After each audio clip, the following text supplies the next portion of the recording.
Selamat datang di channel buku cerita Harry Potter dan Batu Bertuah karya J.K. Rowling, penerbit PT Gramedia Pustaka Utama. Bab 17, laki-laki dengan dua wajah. Melainkan Quirrell. Anda? Harika. Quirrell tersenyum. Ya, aku, katanya tenang. Aku sudah bertanya-tanya apakah akan bertemu kau di sini, Potter. Tetapi saya kira Snape. Severus? Quirrell tertawa dan tawanya bukan tawa gemetar seperti biasanya, tetapi dingin dan melengking. Ya, Severus. Memang kelihatannya tipe yang cocok, ya. Dirinya sangat berguna, menyambar-nyambar seperti kelelawar liar. Dibanding dia, siapa yang akan mencurigai Profesor Quirrell yang gagap dan menimbulkan bebelas kasihan? Harry tidak mengerti. Ini tak mungkin benar. Tak mungkin. Tetapi Snape mencoba membunuh saya. Bukan.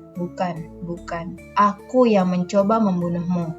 Temanmu, Miss Granger, tanpa sengaja menabrakku sampai jatuh ketika dia buru-buru mau membakar jubah Snape. Dalam pertandingan Quidditch itu, dia memutuskan kontak mataku denganmu. Beberapa detik saja lagi aku pasti berhasil menjatuhkanmu dari sapu. Aku pastilah sudah berhasil sebelumnya. Seandainya Snape tidak mengumumkan mantra penangkal berusaha menyelamatkanmu. Snape berusaha menyelamatkan saya?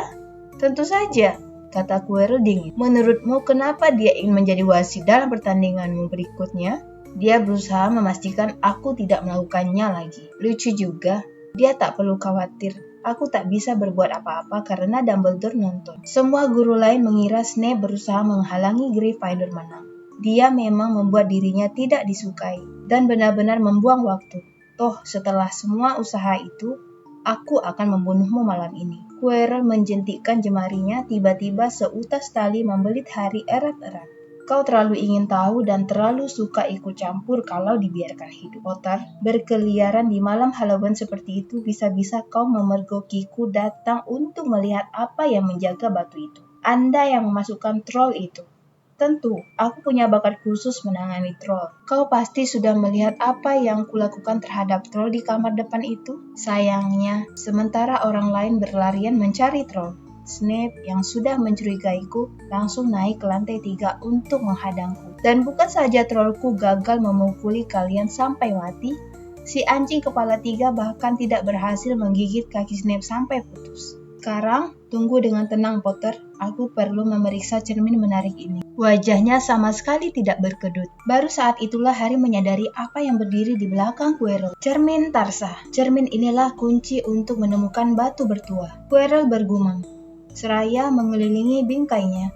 Dumbledore memang cerdik memakai cermin ini, tapi dia di London. Aku sudah jauh dari sini saat dia pulang nanti. Yang bisa dipikirkan Harry hanyalah bagaimana membuat Quirrell terus bicara dan mencegahnya berkonsentrasi pada cermin.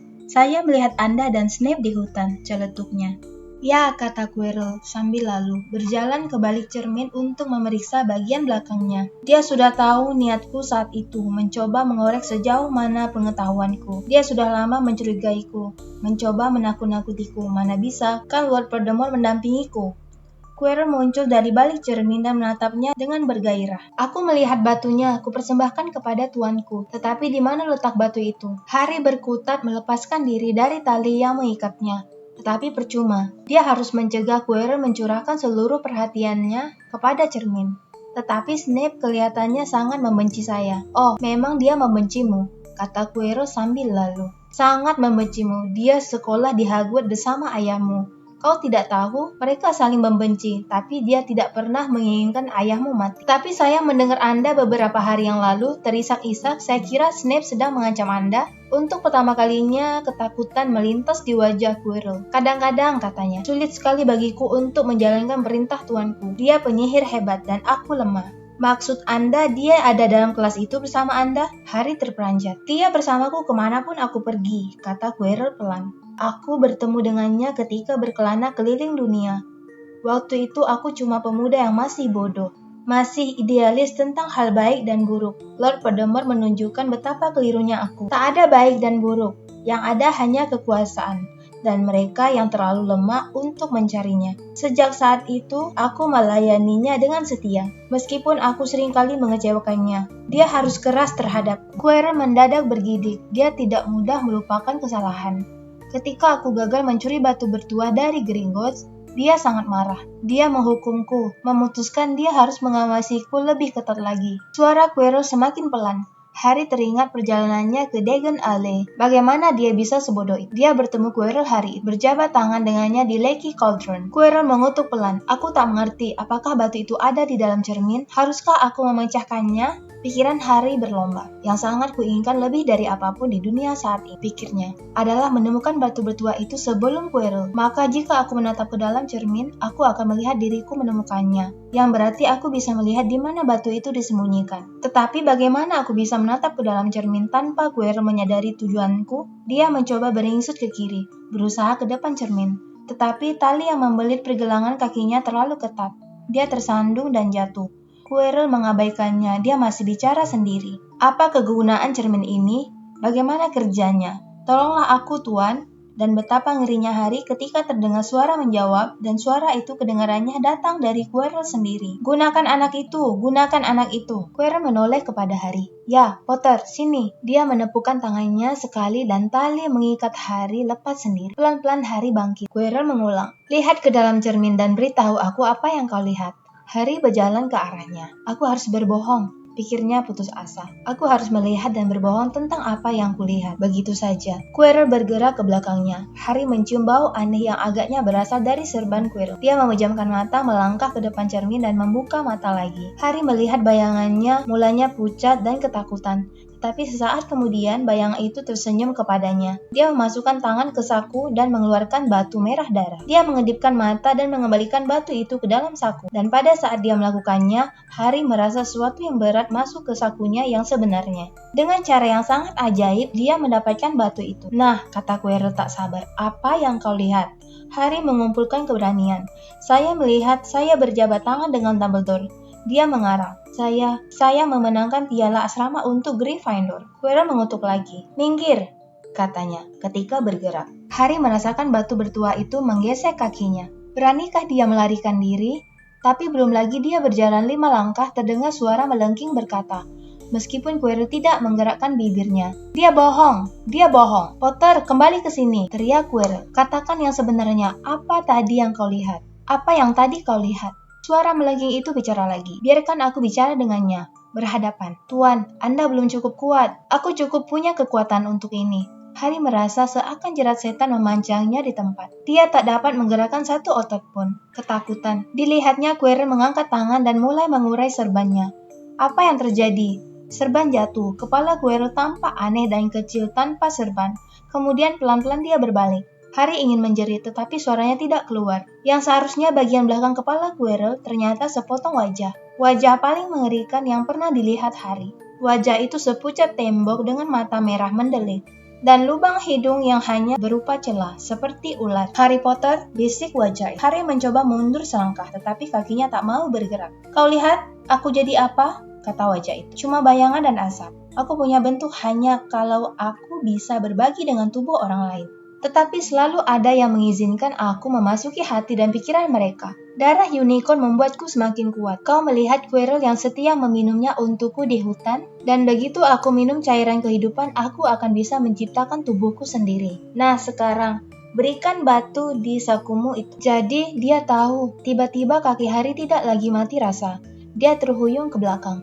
Jangan bodoh. Gertak si wajah. Lebih baik selamatkan nyawamu dan bergabung denganku. Kalau tidak, kau akan berakhir sama dengan orang tuamu.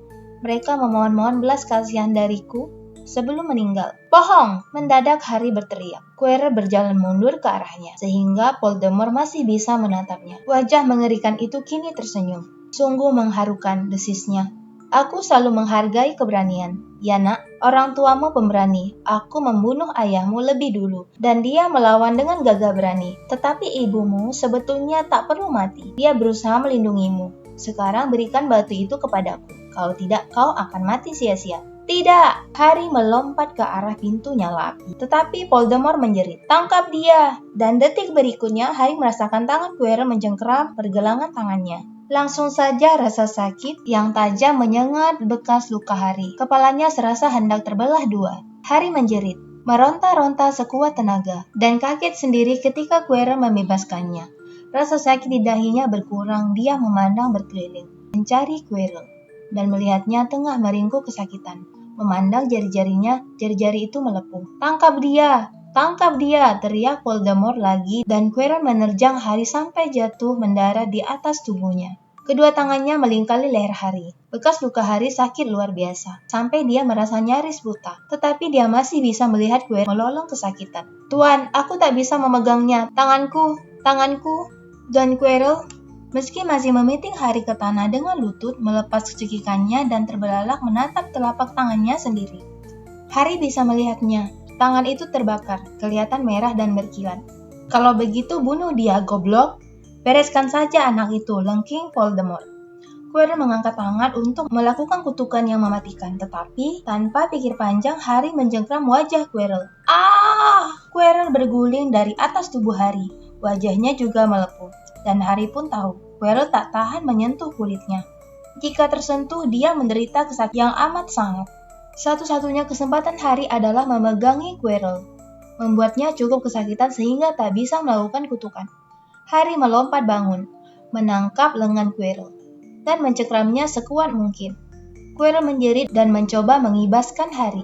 Rasa sakit di kepala Harry semakin hebat. Dia tak bisa melihat, dia cuma mendengar jerit mengerikan Quirrell dan teriakan-teriakan Voldemort. "Bunuh dia! Bunuh dia!" Dan suara-suara lain, mungkin di dalam kepalanya sendiri, berseru-seru, "Harry! Harry!" Dirasakannya lengan Quirrell ditarik lepas dari cengkramannya. Dia tahu dirinya telah kalah, dan jatuh dalam kegelapan. Jatuh, makin lama makin dalam. Sesuatu yang keemasan berkilau di atasnya. Snit! Harry berusaha menangkapnya, tetapi lengannya terlalu berat. Dia mengejap. Bukan Snit, ternyata kacamata. Aneh sekali. Dia mengejap lagi. Wajah Albus Dumbledore yang tersenyum melayang masuk ke pandangannya. "Selamat sore, Harry," kata Dumbledore. Harry bingung menatapnya. Kemudian dia ingat. "Sir, batunya. Quirrell." "Dia mengambil batunya, Sir. Cepat. Tenangkan dirimu, nak. Kau sedikit ketinggalan," kata Dumbledore. "Quirrell tidak memiliki batu itu." "Kalau begitu siapa, Sir?" "Saya." "Harry, relax. Kalau tidak, Madame Pomfrey akan mengusirku keluar." Harry menelan ludah dan memandang berkeliling. Dia sadar dirinya berada di rumah sakit. Dia berbaring di tempat tidur berspray linen putih. Di meja sebelahnya terdapat tumpukan tinggi yang tampaknya seperti setengah isi toko permen. "Kiriman teman-teman dan pengagummu," kata Dumbledore berseri-seri.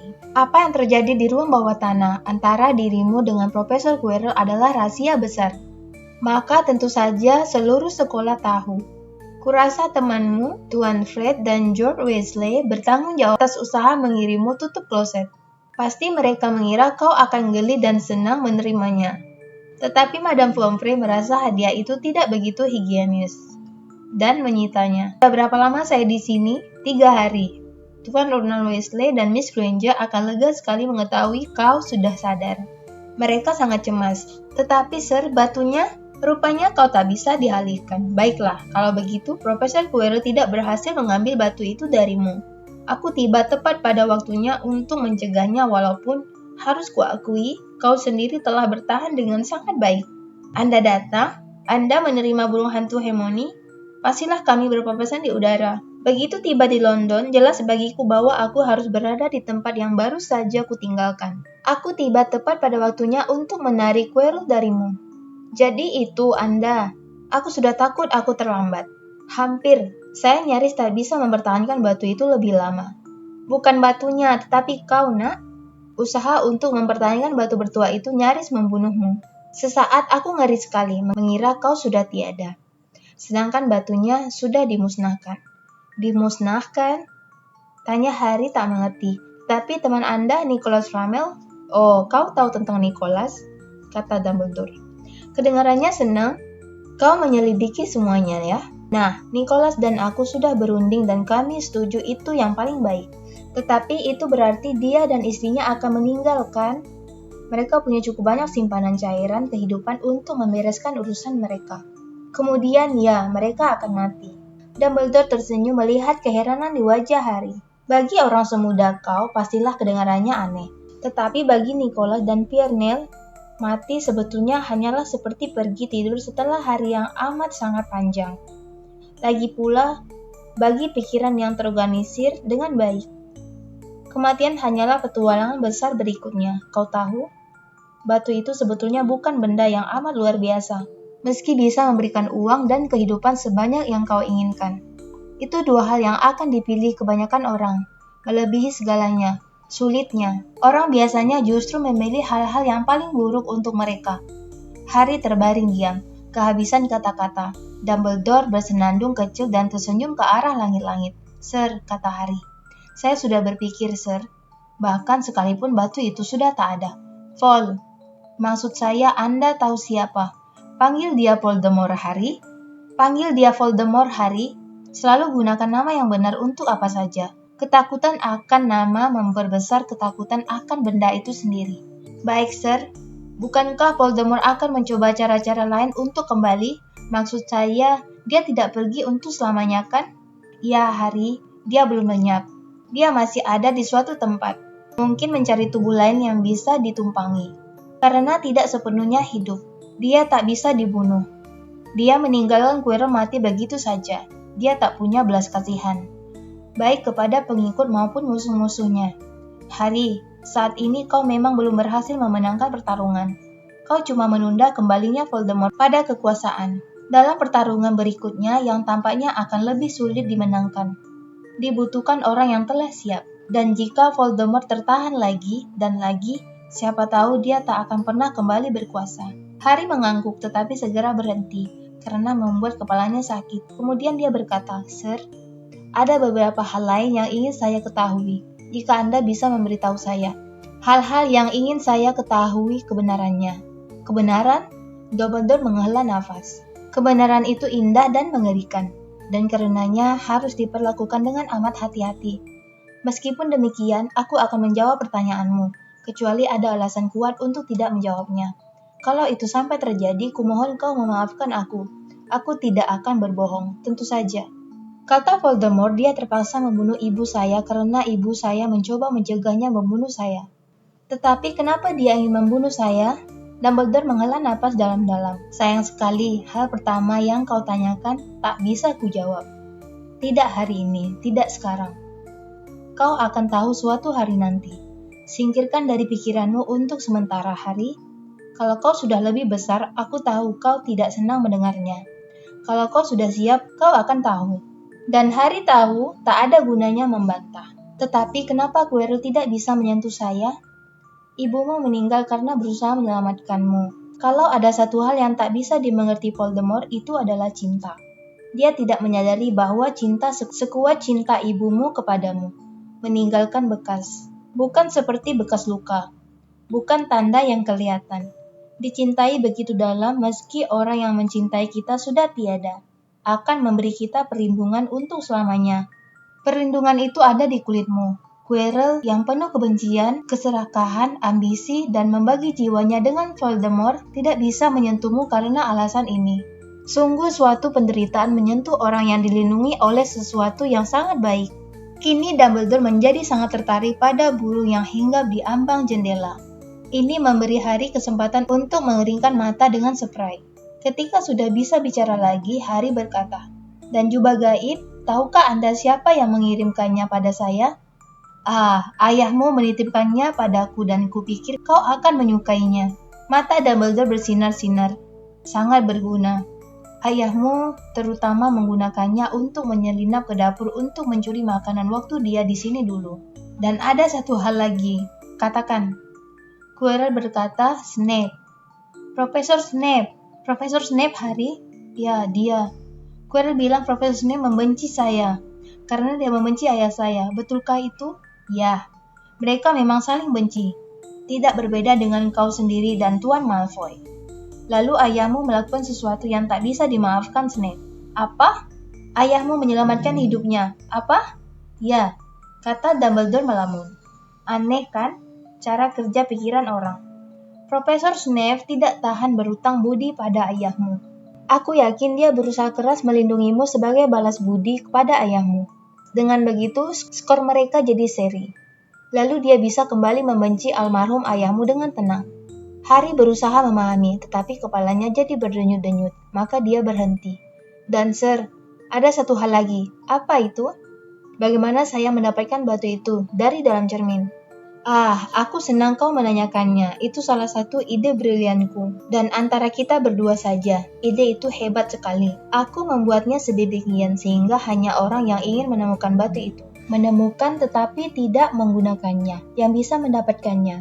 Bukan mereka yang ingin melihat diri mereka memiliki emas atau minuman. Bukan mereka yang ingin melihat diri mereka memiliki emas atau minum cairan kehidupan. Otakku kadang-kadang mengejutkan diriku sendiri. Nah, sudah cukup pertanyaan-pertanyaanmu. Kusarankan kau mulai makan permenmu. Kacang segala rasa Bertie Bott. Aku cukup beruntung, waktu masih muda dapat yang rasa muntah. Dan sejak saat itu aku jadi kehilangan selera. Tapi kurasa aman kalau aku ambil rasa karamel ya. Dumbledore tersenyum dan memasukkan kacang berwarna coklat keemasan itu ke mulut. Kemudian dia tersedak dan berkata, "Ya ampun, rasa kotoran telinga." Madame Pomfrey, matron rumah sakit. Wanita yang menyenangkan, tetapi sangat keras. 5 menit saja, Harry memohon. Jelas tidak boleh.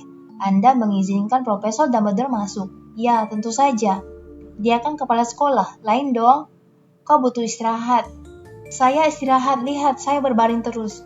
Oh, ayolah, Madame Pomfrey. Oh, baiklah, katanya. Tapi hanya 5 menit, dan Madame Pomfrey mengizinkan Ron dan Hermione masuk. Harry!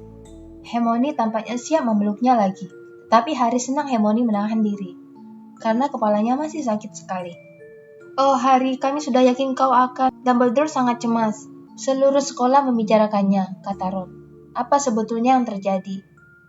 Sungguh salah satu kejadian langka ketika kenyataan yang sebenarnya justru lebih aneh dan mencekam dibanding desas-desus liar.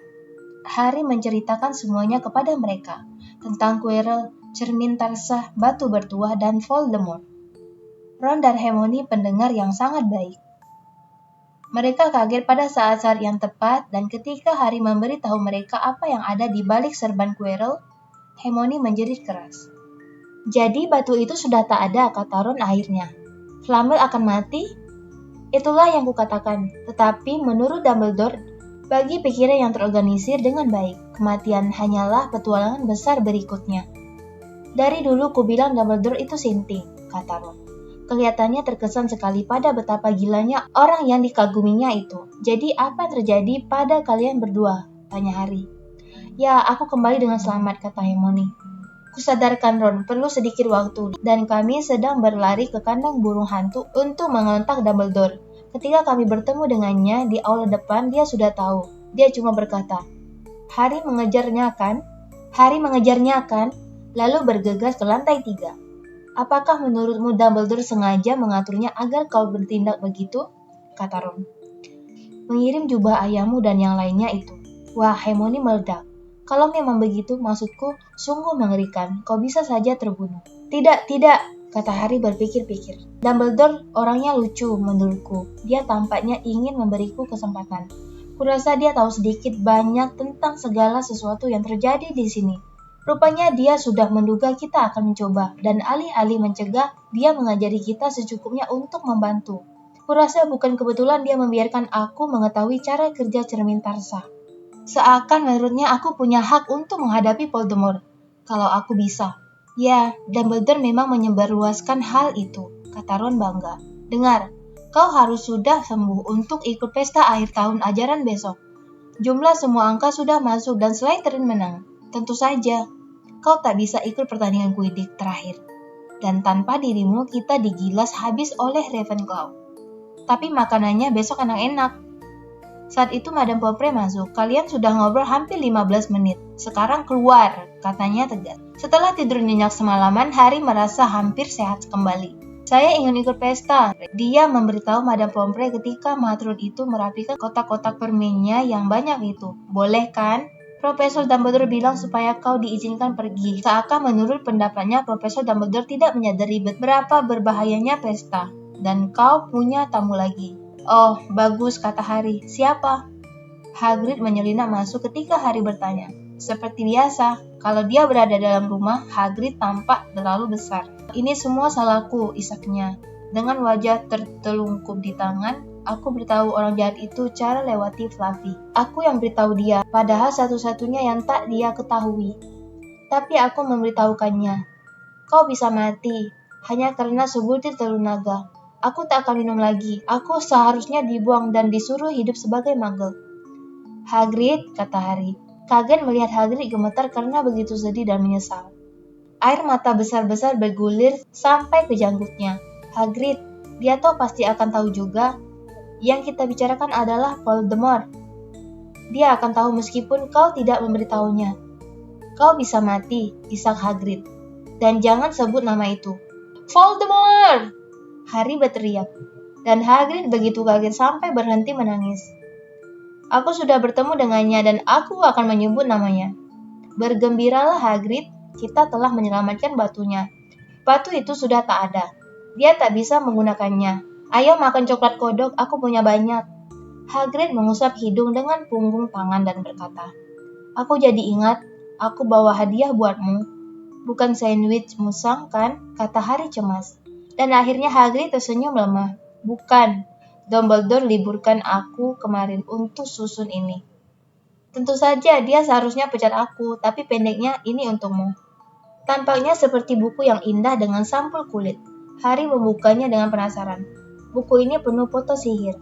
Ayah dan ibumu tersenyum dan melambai kepadanya dari semua halaman. Kirim burung hantu ke semua teman sekolah orang tuamu. Minta foto. Aku tahu kau tak punya foto. Kau suka? Harry tidak bisa berkata-kata, tetapi Hagrid mengerti. Harry berangkat ke pesta akhir tahun ajaran sendirian malam itu. Dia agak terlambat karena Madame Pomfrey sibuk mengkhawatirkannya, berkeras untuk memeriksanya terakhir kali, sehingga ketika ia tiba, aula besar sudah penuh. Aula didekorasi dengan warna Slytherin, hijau dan perak. Untuk merayakan keberhasilan Slytherin memenangkan piala asrama untuk ke-7 kalinya selama 7 tahun berturut-turut. Spanduk raksasa bergambar ular, lambang Slytherin membentang menutupi dinding di belakang meja tinggi. Ketika Harry melangkah masuk, mendadak ruangan menjadi sunyi. Kemudian semua anak mulai bicara berbarengan. Harry duduk di kursi, di antara Ron dan Hermione di meja Gryffindor, dan berusaha tidak mengacuhkan kenyataan bahwa anak-anak berdiri untuk melihatnya. Untunglah Dumbledore tiba tak lama kemudian. Celoteh anak-anak langsung reda. 1 tahun lagi telah berlalu, kata Dumbledore riang, dan aku harus menggerecoki kalian dengan ocehan orang tua sebelum kita mulai menyerbu makanan enak-enak ini. Tahun ini sungguh luar biasa, mudah-mudahan kepala kalian sedikit lebih penuh daripada setahun yang lalu. Kalian masih punya sepanjang musim panas untuk mengosongkan kepala sebelum tahun ajaran baru mulai. Nah, seperti yang kupahami, piala asrama perlu dianugerahkan dan skornya sebagai berikut. Di tempat keempat Gryffindor dengan 312 angka. Tempat ketiga Hufflepuff dengan 352. Ravenclaw mengumpulkan 426 dan Slytherin 472. Gemuruh sorak dan entakan kaki terdengar dari meja Slytherin. Harry bisa melihat Draco Malfoy mengetuk-ngetukkan piala minumnya di meja. Pemandangan yang memuakkan. Ya, bagus sekali Slytherin, puji Dumbledore. Meskipun demikian, kejadian belakangan ini harus ikut diperhitungkan. Ruangan langsung sunyi senyap. Senyum anak-anak Slytherin sedikit memudar. Kata Dumbledore. Ada angka-angka terakhir yang harus kubagikan. Coba kulihat ya. Yang pertama kepada Tuan Ronald Weasley. Wajah Ron menjadi keunguan. Dia tampak seperti lobak yang terbakar sinar matahari. Untuk permainan catur paling indah yang pernah dilihat di Hogwarts selama bertahun-tahun ini, kuhadiahkan pada Gryffindor 50 angka. Suara Gryffindor nyaris mengangkat atap sihir aula. Bintang-bintang di atas sampai bergetar. Percy terdengar memberitahu prefek-prefek lain, kalian tahu dia adikku. Dia adikku, adik laki-lakiku yang paling kecil. Berhasil memecahkan set catur raksasa McGonagall. Akhirnya sunyi lagi. Kedua kepada Miss Hermione Granger untuk penggunaan logika dingin dalam menghadapi api. Kuhadiahkan kepada Gryffindor 50 angka. Hermione membenamkan wajah ke lengannya. Harry sangat curiga dia menangis. Anak-anak Gryffindor di sekeliling meja bukan main senangnya. Angka mereka naik 100 poin. Ketiga, kepada Tuan Harry Potter, kata Dumbledore. Ruangan betul-betul sunyi senyap. Untuk ketabahan dan keberanian yang luar biasa, kuhadiahkan kepada Gryffindor 60 angka. Teriakan dan hiruk-pikuk yang terdengar sungguh memekakkan telinga. Mereka yang bisa menghitung sambil berteriak-teriak sampai serak, tahu bahwa angka Gryffindor sekarang menjadi 472. Persis sama dengan Slytherin, skor mereka seri untuk piala asrama. Seandainya saja Dumbledore memberi Harry 1 angka lebih banyak. Dumbledore mengangkat tangan. Ruangan berangsur-angsur kembali sunyi.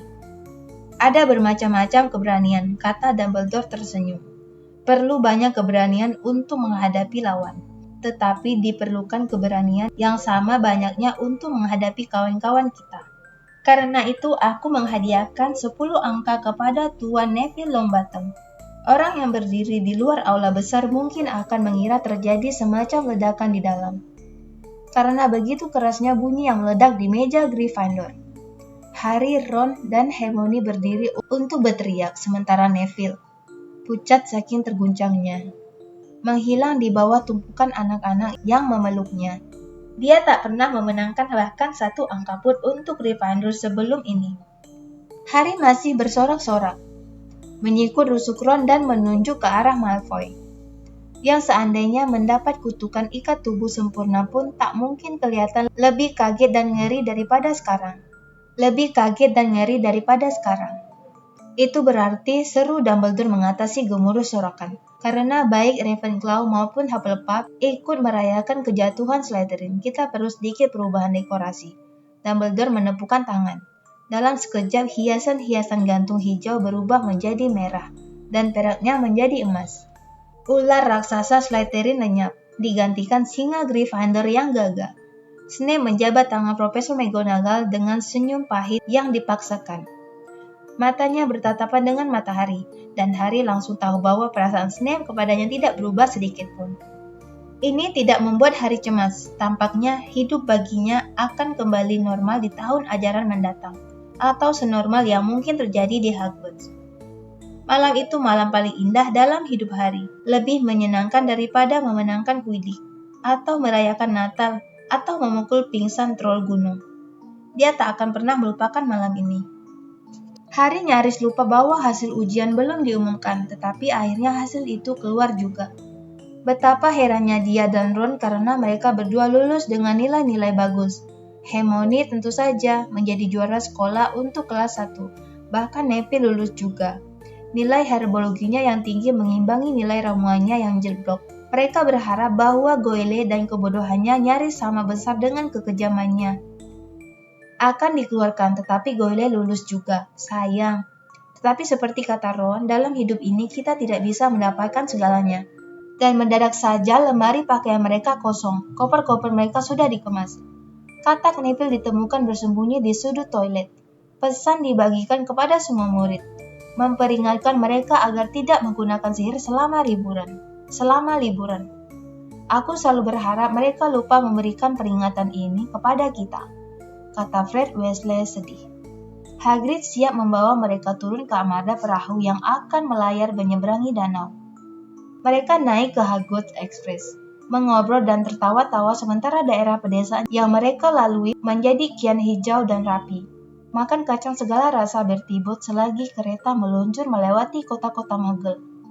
Melepas jubah penyihir mereka dan ganti memakai jaket biasa. Sampai akhirnya kereta berhenti di peron 9/3/4 di stasiun King Cross. Perlu beberapa waktu bagi mereka semua untuk turun di peron.